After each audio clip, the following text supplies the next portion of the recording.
Under eye வந்து darkness இருக்கும், அந்த ரிங்கிள்ஸ்லாம் வர ஆரம்பிச்சிருச்சு. அதெல்லாம் எதனால வருது? ஓகே, ஸோ சத்து கம்மின்னு கிடையாது. பட் நீங்கள் சொன்ன மாதிரி கண்டிப்பாக லாங் எக்ஸ்போஜர் டு ஃபோன்ஸ், அதுவும் இப்போலாம் லிட்ரலி எல்லாரும் இப்படி தான் இருக்காங்க இல்லையா?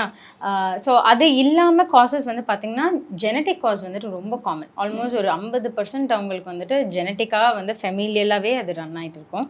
அடுத்து வந்து பார்த்திங்கன்னா சில பேருக்கு வந்துட்டு டீப் செட் ஐஸ்ன்னு சொல்லுவோம். அதாவது அவங்க கண் வந்து கொஞ்சம் உள்ளேயா இருக்கும்.